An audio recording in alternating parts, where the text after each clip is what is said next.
Shalom. Ini ada suatu pesan yang sebenarnya masih berhubungan erat dengan pesan-pesan sebelumnya.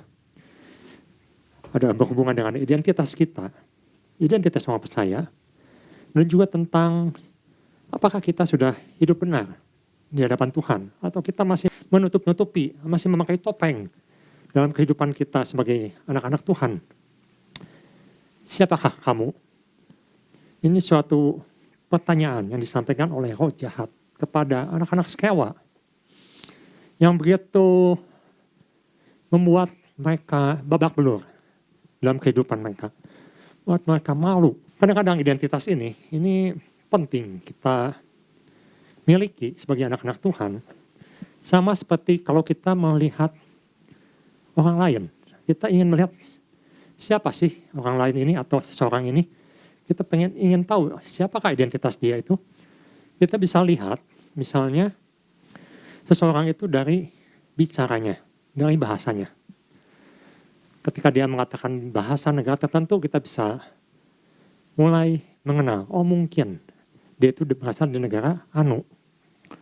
Tapi juga kita bisa melihat identitas itu dari suatu tingkah laku, suatu perbuatan, suatu kebiasaan. Contohnya, saya lihat di suatu media, di situ ada satu yang menarik perhatian saya. Ketika media itu memberi judul, apa yang tidak ada di negara Jepang. Wah, ini menarik menurut saya. Mengapa? Jepang itu memiliki semuanya, suatu negara maju yang luar biasa. Tapi ditanyakan di situ, apa yang tidak ada di Jepang? Saya ikuti dan saya juga sempat pelajari, sempat cek apa benar seperti itu. Dikatakan katanya, di Jepang itu tidak ada tempat sampah. Wah, ini cukup membingungkan. Suatu negara yang begitu bersih, begitu teratur, begitu tertib, tapi tidak ada tempat sampah. Setelah saya sedikit, ternyata maksudnya di Jepang itu sangat sedikit orang menemukan tempat sampah di tempat umum. Suatu pertanyaan yang muncul. Dan ternyata benar begitu. Saya sempat cek beberapa artikel juga mengatakan benar seperti itu. Mungkin yang sering ke sana atau sudah terbiasa hidup di sana, mungkin sudah lebih tahu kebiasaan mereka. Satu pertanyaan, bagaimana mereka menjaga kebersihan? Dengan tidak ada tempat sampah atau begitu sedikit tempat sampah. Kalau di kita kan nggak ada tempat sampah, banyak sekali orang buang di mana saja. Bahkan kalau misalnya saya sempat jalan pagi di daerah Asia Afrika, tempat sampahnya ada di depan, tapi sampahnya disimpan di bawah bangku. Banyak kejadian seperti itu. Bagaimana orang Jepang ini membuang sampah? Itu satu pertanyaan yang menarik buat saya waktu itu. Ternyata mereka itu membawa sampahnya dan dibawa pulang, dibuang di rumah. Itu yang mereka lakukan. Jadi kita bisa lihat satu identitas, satu ciri khas dari seseorang. Bisa kita lihat dari tindakannya, tingkah lakunya. Beda dengan negara lain, seperti misalnya dari Chinese. Sekarang banyak sekali orang kaya dari Chinese. Atau dengan istilah OKB, orang kaya baru. Mereka punya kebiasaan yang mungkin berlawanan dengan orang tua mereka. Dulu hidup susah, makan susah. Satu butir beras pun diperhitungkan. Sekarang, kebiasaan mereka adalah menghambur-hamburkan makanan. Bahkan sempat menjadi kasus di Jerman waktu itu karena mereka memesan begitu banyak makanan dan tidak dihabiskan. Karena mereka punya satu prinsip yang baru. Mereka katakan, saya ingin menunjukkan bahwa saya kaya. Mereka ingin menunjukkan identitas mereka bahwa saya kaya dengan menghamburkan makanan. Dan itu menjadi kasus di Jerman. Karena dianggap membuang-buang makanan. Jadi kita bisa lihat identitas orang juga dari kelakuannya. Ini yang dilihat oleh Lukas ketika Lukas sengaja memberikan suatu narasi yang jelas membandingkan antara anak-anak Skewa dengan Paulus. Anak-anak Skewa itu yang akan kita fokuskan di pagi-pagi hari ini. Apa yang mereka lakukan sehingga mereka dipermalukan. Di alam roh mereka dipermalukan. Di dunia nyata babak belur, dipukuli. Kalau dalam terjemahan bahasa Inggris, itu lebih jelas dikatakan kalau Skewa ini, yang dimaksud adalah Skewa ini adalah anak laki-laki. 7, anak laki-laki sekewa. Bahasa Indonesia terjemahan baru sangat bagus menerjemahkan anak imam. Nah ini yang akan kita pelajari pagi hari ini. Anak imam. Kita akan lihat di Keluaran pasal 29, pasal ayat 44. Keluaran pasal 29 ayat 44. Di situ Tuhan pernah mengadakan suatu hukum, suatu perjanjian dengan apa yang dinamakan dengan imam. Dikatakan bahwa imam itu adalah suatu garis keturunan yang Tuhan khususkan, Tuhan kuduskan dari keturunan Harun. Di Keluaran pasal 20 ayat 44 dikatakan, aku akan menguduskan kemah pertemuan dan mezbah itu, lalu Harun dan anak-anaknya, Harun dan keturunannya akan kukuduskan, supaya mereka memegang jabatan imam bagiku. Pertanyaannya, ini anak imam, ngapain? Apa yang mereka lakukan? Memang secara teologi ini masih banyak dipelajari dan masih banyak diteliti. Mengapa ada anak imam? Apa yang mereka lakukan? Tetapi buat saya pribadi, di sini Lukas sangat jelas menuliskan dan mencatat. Kita tahu bahwa Lukas ini ada seorang dokter. Dia juga seorang sejarawan yang mencatat dengan detail, dan dia harus mempertanggungjawabkan laporannya itu kepada seorang yang mulia, Theophilus, seorang yang berkuasa, seorang yang punya kedudukan. Jadi tidak mungkin dia sembarangan mencatat. Dan dia detail. Yang ketiga, dia juga mengikuti perjalanan misi Paulus. Dia menjadi saksi mata. Jadi laporan ini atau catatan ini bisa dipertanggungjawabkan. Lukas dengan jelas dikatakan di sini, kalau kita lihat di ayat ke-13, pasal 19, Kisah Para Rasul ayat 13 dikatakan, juga beberapa tukang jampi Yahudi yang berjalan keliling negeri itu mencoba menyebut nama Tuhan Yesus atas mereka yang kerasukan roh jahat. Dengan berseru katanya, aku menyumpahi kamu demi nama Yesus yang diberitakan oleh Paulus. Jelas di sini adalah dicatat orang Yahudi. Orang Yahudi, keturunan imam. Keturunan yang seharusnya hidup dalam kekudusan. Keturunan imam yang harusnya tahu persis hukum-hukum Tuhan, seharusnya harus hidup dalam hukum Tuhan, yang seharusnya bekerja di ladang Tuhan. Itu keturunan imam. Tapi apa yang mereka lakukan? Sangat menyedihkan. Di Kisah pasal 19 ayat 13 dikatakan, di ayat 13 tadi, juga beberapa tukang jampi Yahudi. Kalau kita lihat terjemahan bahasa Indonesia, terjemahan baru atau yang bahasa Sunda malah menarik. Dikatakan dukun. Beberapa dukun. Apa itu dukun? Dukun adalah orang-orang yang berhubungan dengan kuasa gelap. Dan kemarin Bapak Marbun sempat katakan, mereka berada di Efesus. Kalau kita lihat lokasi Efesus itu ada sebelah barat, agak jauh dari Yerusalem. Di mana seharusnya imam-imam dan keturunan itu melayani di Bait Allah. Agak jauh. Kok mereka bisa nyampe ke sana? Dan berprofesi sebagai dukun. Dan bisa juga, seperti yang Pak Marbun katakan, mungkin mereka sudah mendengar pengajaran Paulus, tapi mereka menganggap itu bukan bagian mereka. Mereka tidak menerima Yesus sebagai Mesias. Kita tahu orang Yahudi waktu itu tidak menerima Yesus sebagai Mesias. Banyak yang tidak menerima Yesus. Bahkan mereka memanfaatkan nama Paulus, nama Yesus untuk misi pribadi. Nah ini akan kita pelajari. Jadi yang pertama, setelah kita melihat latar belakang anak-anak sekewa yang begitu jauh dari panggilan mereka yang sesungguhnya, apa yang harus kita perhatikan di sini? Yang pertama, pastikan kita jangan salah.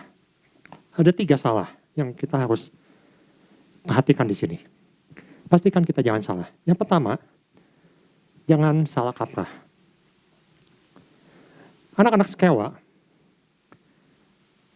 memakai nama Yesus dan Paulus untuk keuntungan diri sendiri. Apa bedanya dukun dengan nabi Tuhan? Kalau dukun, dia jelas berhubungan dengan kuasa gelap. Tetapi dukun itu adalah seseorang yang bekerja dan meminta bayaran. Meminta bayaran. Rupanya anak-anak Skewa ini menjadikan profesi dukun atau kuasa gelap ini untuk mendapatkan keuntungan. Mendapatkan uang. Dan mereka dibayar mahal.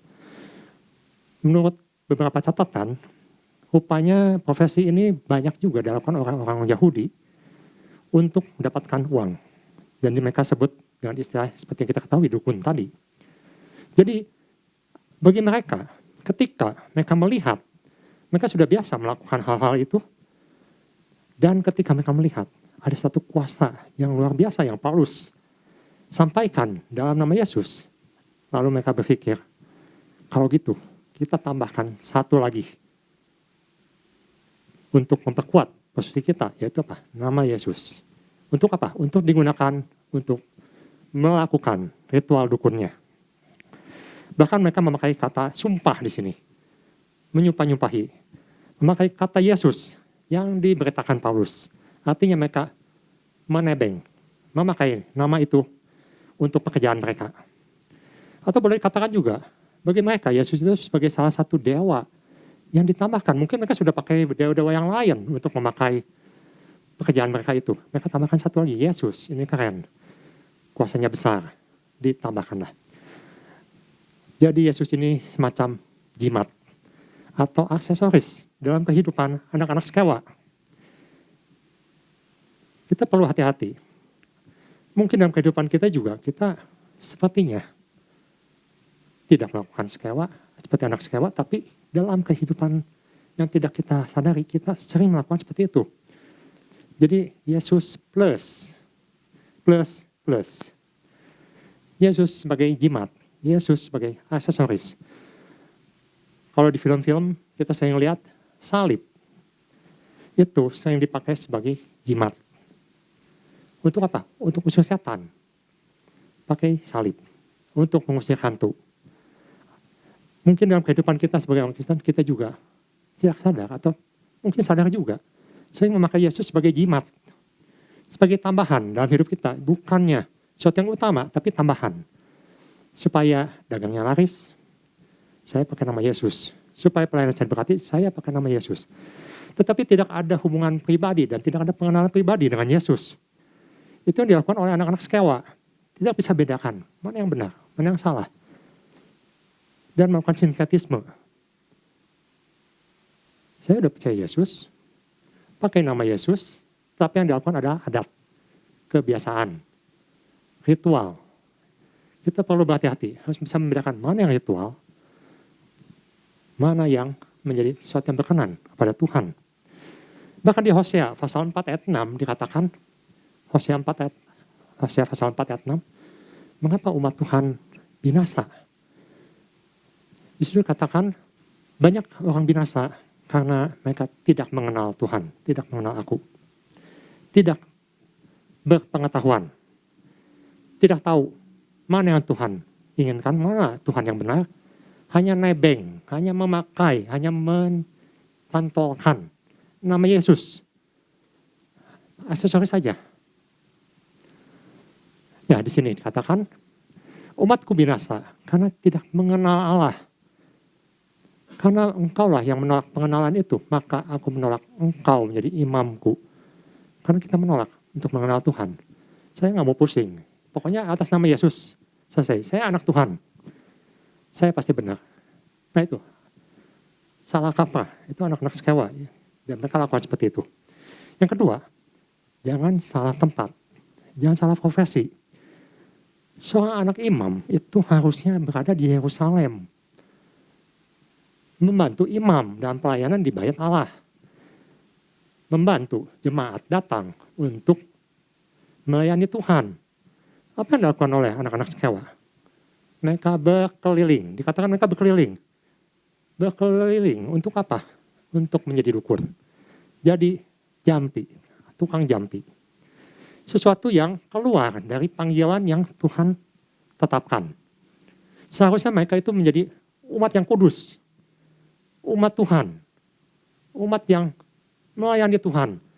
Tapi mereka malah melayani yang lain, melayani yang bukan Tuhan. Tidak sadar diri, tidak jaga kekudusan. Itu yang anak-anak Skewa lakukan. Tidak ada kekudusan sama sekali. Itu mau keluar dari sesuatu yang Tuhan berikan sebagai tugas mereka. Buat kita mungkin, kita dipanggil Tuhan untuk keluar dari kegelapan, ke dalam terang Tuhan. Tetapi masih betah tinggal di area-area gelap.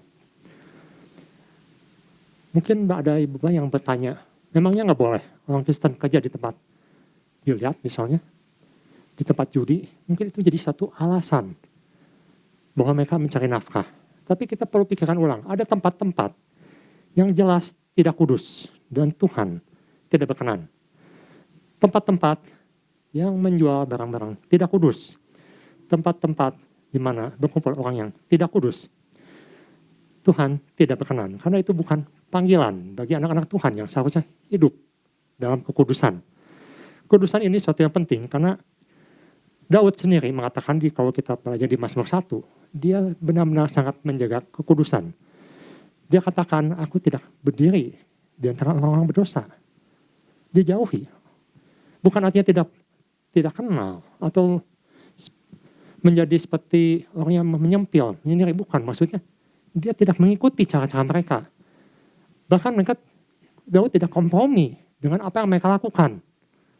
Mengapa? Karena Daud tahu umat Tuhan itu adalah umat yang kudus. Apalagi ini adalah anak-anak imam yang seharusnya mereka begitu dikuduskan, makanannya pun kudus. Tetapi mereka keluar dari panggilan, bahkan hidup dalam kegelapan. Jadi yang kedua, jangan salah tempat. Carilah profesi-profesi yang Tuhan berkenan dan Tuhan berkati. Jangan kompromi. Memang ada barang-barang yang kalau kita sebagai misalnya pedagang ya, ada barang-barang yang sangat mudah dijual. Dan biasanya barang itu orang jarang nawar. Jarang sekali nawar. Dulu waktu saya belum mengikuti dua kerajaan, belum mengenal, di gereja kita juga ada pengajaran dua kerajaan, di mana orang merasa menginjak di tempat yang benar, tempat terang, tetapi sebenarnya menginjak tempat yang gelap. Dulu, ketika saya belum mengerti tentang hal ini, ada satu barang yang bisa dijual dengan mudah, dan orang tidak akan menawar. Contohnya, kalau Bapak Ibu sering bergerak dalam bidang kontraktor atau pembangunan, mereka suka membeli yang namanya paku. Ada 3 jenis itu, ada paku emas, paku perak, paku tembaga. Saya sendiri tidak tahu waktu itu untuk apa. Cuma sempat dengar-dengar katanya dipasang di atap atau di para katanya. Itu banyak yang cari. Dan itu termasuk barang-barang yang menguntungkan.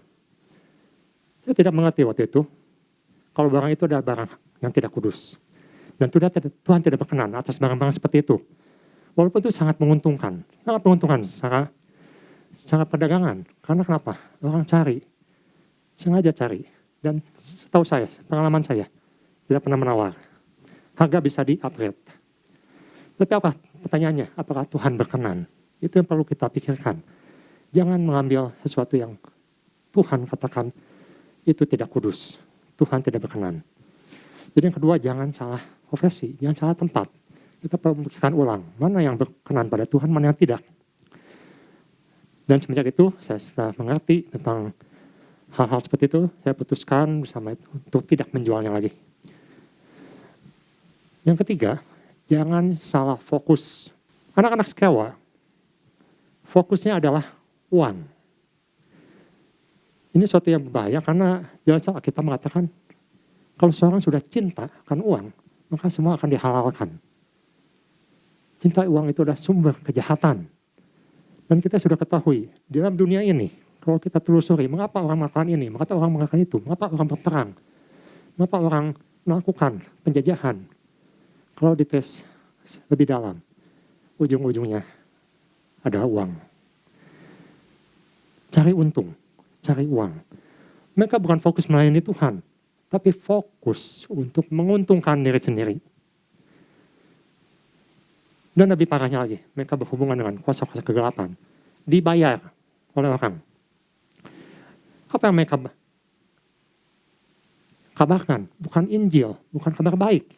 Tetapi membesarkan nama setan. Di akhir zaman, Tuhan katakan, kita akan lihat di Matius pasal 10 ayat 26, kita jangan menganggap bahwa apa yang mungkin kita lakukan tidak ada yang tahu. Bapak Gembala sudah katakan, di alam roh semua terbuka. Tapi di Matius, Tuhan juga pernah katakan, di akhir zaman, semuanya itu akan dinyatakan, akan dibukakan, akan diperlihatkan. Tidak ada yang tersembunyi lagi. Matius 10 ayat 26. Jadi janganlah kamu takut terhadap mereka. Ini Tuhan bicara tentang akhir zaman. Karena tidak ada sesuatu pun yang tertutup, yang tidak akan dibukakan. Dibuka. Dan tidak ada sesuatu pun yang tersembunyi, yang tidak akan diketahui. Tuhan akan bukakan semuanya. Jadi jangan, kita sebagai anak Tuhan jangan pikir, Bapak Gembala nggak tahu. Teman-teman nggak ada yang tahu. Tuhan katakan akan dibukakan, suatu hari akan diperlihatkan. Dan ketika diperlihatkan, apa yang terjadi itu satu yang memalukan. Ketika kita kompromi dengan hal-hal seperti ini, seperti anak-anak sekewa ini, kita lihat di dunia pun mereka babak belur, dipermalukan. Bahkan sekutu mereka, dunia kegelapan, dipermalukan oleh si iblis sendiri, si setan sendiri. Jadi setan itu, kalau kita pernah belajar di 2 Kerajaan, sistemnya bukan surat utang. Dia tidak akan setia terhadap manusia, tapi akan dihancurkan. Itu adalah sifat iblis, sifat setan, menghancurkan manusia. Jadi Tuhan katakan semuanya akan dibukakan. Jadi yang pertama, ada 3 hal yang perlu kita perhatikan. Jangan salah kaprah, jangan salah tempat, dan jangan salah fokus. Karena kalau kita masih kompromi dengan hal seperti ini, kita tidak ada bedanya dengan anak-anak sekewa yang mengaku sebagai imam, orang kudus, anak Tuhan, tetapi masih melakukan hal-hal seperti itu. Yang kedua, yang menarik bagi saya adalah kalau anak sekewa dipermalukan iblis, ditolak identitasnya, dipermalukan, ditanya siapakah kamu, dan mereka misalnya bertobat gitu ya, itu masih mending. Tapi saya pertanyakan, kalau Tuhan yang tanya siapakah kamu, waduh, ini satu yang sangat menjadi masalah yang sangat besar. Kita lihat di Kisah Para Rasul pasal 19 ayat 15. Disitu dikatakan, tetapi roh jahat itu menjawab, Yesus, aku kenal. Dan Paulus, aku ketahui. Tapi kamu, siapakah kamu? Di mata iblis, di mata setan, kita tidak ada apa-apanya. Anak sekewa tidak ada apa-apanya dalam hal ini. Tapi kalau di mata Tuhan, kalau Tuhan yang katakan, itu suatu teguran yang berbahaya sekali. Kalau Tuhan sampai katakan, kamu siapa? Aku tidak kenal kamu. Kita lihat di Matius pasal 7. Matius pasal 7, ayat 21-23. Ya, ayat 21-23. Dikatakan di situ, bukan setiap orang yang berseru padaku, Tuhan, Tuhan, akan masuk ke dalam kerajaan surga. Melainkan dia yang melakukan kehendak Bapakku yang surga. Ayat 22, pada hari terakhir, banyak orang akan berseru padaku, Tuhan, Tuhan, bukankah kami bernubuat demi namamu, dan mengusir setan demi namamu, dan mengadakan banyak mujizat demi namamu. Di sini katakan bernubuat, melakukan mujizat. Pada hari terakhir akan berseru padaku, Tuhan, Tuhan, bukan kami bernubuat demi namamu, mengusir setan demi namamu, dan mengadakan banyak mujizat demi namamu. Ayat ke-8, ayat 23, pada waktu itulah aku akan berterus terang kepada mereka dan berkata, aku tidak pernah mengenal kamu. Nyahlah daripadaku, kamu sekalian pembuat kejahatan. Tuhan kata, aku tidak mengenal kamu. Kamu siapa? Ayat ini memang agak sulit ditafsirkan. Tapi kalau kita dapat pesan Tuhan, kita bisa melihat ada satu kesamaan kalau orang-orang ini adalah tipe anak-anak sekewa. Orang yang merasa sudah bekerja untuk Tuhan, tapi tidak kenal Tuhan. Sudah merasa melakukan cara-cara Tuhan, Tetapi itu bukan cara Tuhan. Orang yang sudah merasa menyampaikan kebenaran firman Tuhan, tetapi bukan kebenaran yang disampaikan. Jadi ini ada tipe-tipe anak sekewa yang merasa diri benar. Tetapi Tuhan katakan, aku tidak kenal engkau. Ada beberapa kata kunci di sini. Mengapa Tuhan katakan, aku tidak kenal kamu? Karena Yohanes dengan jelas mengatakan, ada ciri-ciri yang disebut orang seharusnya yang dikatakan mengenal Tuhan. Kita akan lihat Yohanes pasal 8, ayat 40-45. Jadi di bagian kedua ini pastikan kita jangan ditolak. Karena kita merasa kita ini sudah benar. Saya ini sudah tahu firman Tuhan. Sewaktu saya menjual barang-barang yang sebenarnya Tuhan tidak berkenan, waktu itu saya pikir saya sudah tahu firman. Menurut saya itu tidak problem waktu itu. Tetapi sudah saya mengenal kebenaran, baru disadarkan bahwa itu salah. Nah, di Yohanes pasal 8, ayat 40-45, dikatakan, ayat 40, tetapi yang kamu kerjakan ialah berusaha membunuh aku. Aku seorang yang mengatakan kebenaran kepadamu. Itu kebenaran yang kudengar dari Allah. Pekerjaan yang demikian tidak dikerjakan oleh Abraham. Jadi ada suatu kebenaran. Mungkin orang bisa bilang, saya anak Tuhan. Tapi dia tidak tahu kebenaran. Dia tidak tahu kebenaran firman Tuhan. Dia tidak pernah menyelidiki kebenaran firman Tuhan. Dia tidak mau tahu kebenaran firman Tuhan. Seperti anak-anak sekewa. Tidak mau tahu apa yang Tuhan tugaskan pada mereka. Dari ayat 41, kamu mengerjakan pekerjaan Bapamu sendiri. Jawab mereka, kami tidak dilahirkan dari zina. Bapa kami satu, yaitu Allah. Ini tentang jawab Yesus dengan orang-orang Farisi waktu itu ya. Ayat 42, kata Yesus pada mereka, jikalau Allah adalah Bapamu, kamu akan mengasihi aku. Ini satu kata kunci. Kalau kita katakan, kita mengenal Allah, kita harusnya mengasihi Yesus. Adakah kasih Yesus dalam hidup kita? Sudahkah kita mengasihi Yesus? Atau kita cuma bilang, saya mengasihi Yesus di mulut, tapi tindak tanduknya tidak mencerminkan kalau kita mengasihi Yesus. Tidak peduli dengan apa yang Yesus lakukan. Tidak peduli dengan apa yang Yesus mintakan. Tidak peduli kalau nama Yesus dipermalukan. Tidak peduli. Tidak ada pengenalan, tidak ada hubungan sama sekali. Ayat 42. Jikalau Allah adalah Bapamu, kamu akan mengasihi aku. Sebab aku keluar dan datang dari Allah. Dan aku datang bukan atas kehendakku sendiri. Melainkan dialah yang mengutus aku. Dikatakan, Yesus datang bukan atas kehendak dia sendiri. Apakah kita juga melakukan atas kehendak Bapa atau kehendak sendiri? Bikin program sendiri, bikin pelayanan sendiri. Tidak ada hubungan sama Tuhan, tidak tanya Tuhan. Yang penting saya lakukan supaya kelihatan orang saya melayani. Dan Tuhan tidak pernah suruh, tapi dia lakukan. Kita lanjutkan. Ayat 43. Apa sebabnya kamu tidak mengerti bahasaku? Sebab kamu tidak dapat menangkap firmanku. Mengerti firman. Nggak pernah belajar firman.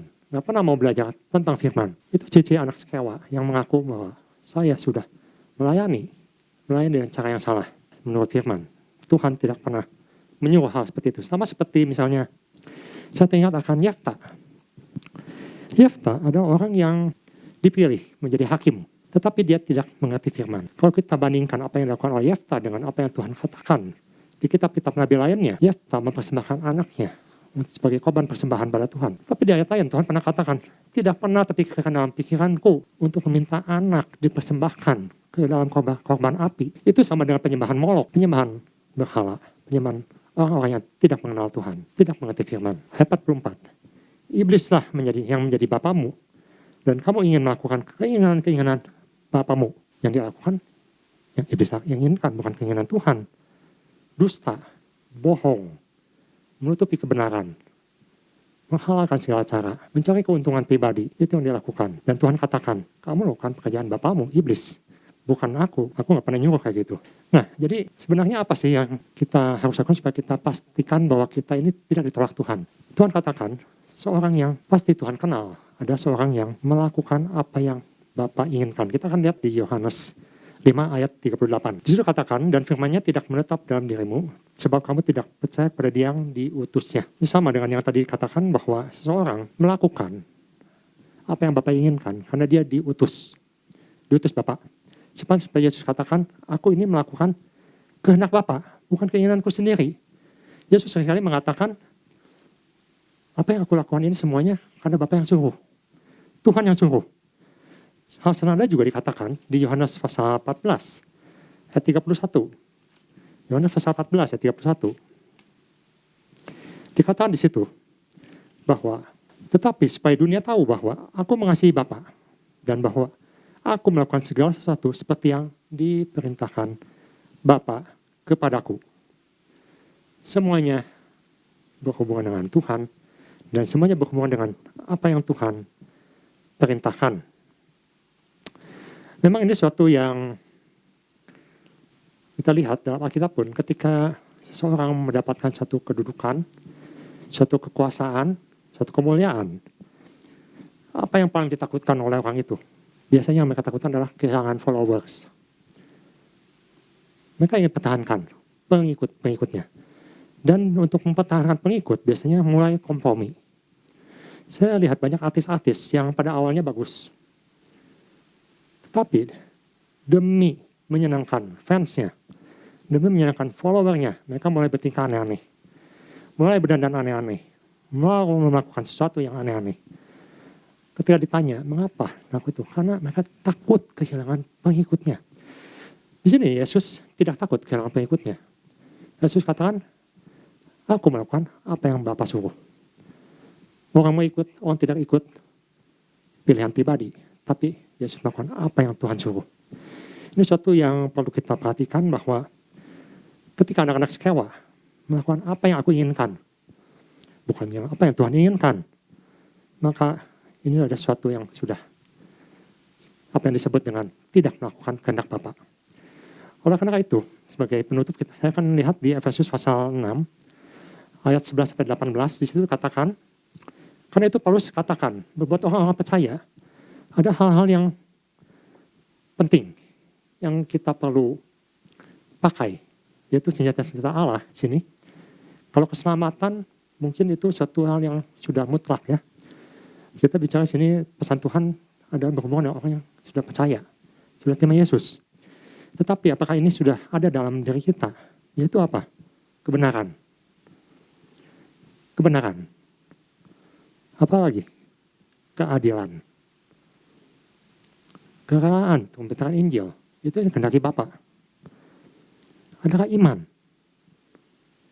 Atau kita lepaskan iman itu, percaya itu, membiarkan kompromi dan pedang roh, firman Tuhan.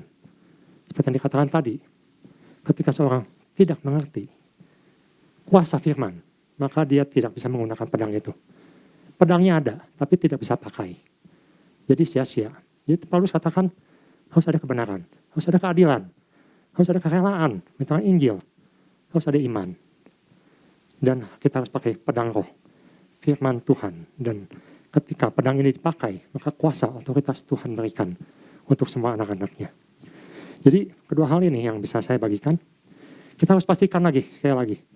Pastikan kita jangan ditolak sama Tuhan. Karena kita melakukan agenda sendiri dalam melayani Tuhan.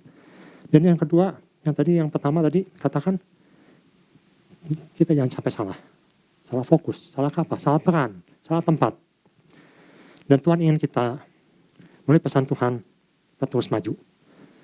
Terus memperkokoh identitas kita. Terus memperkokoh pijakan kita di dalam Tuhan. Dan saya percaya Tuhan akan pakai kita semua menjadi alat-alatnya di akhir zaman ini. Tuhan Yesus memberkati.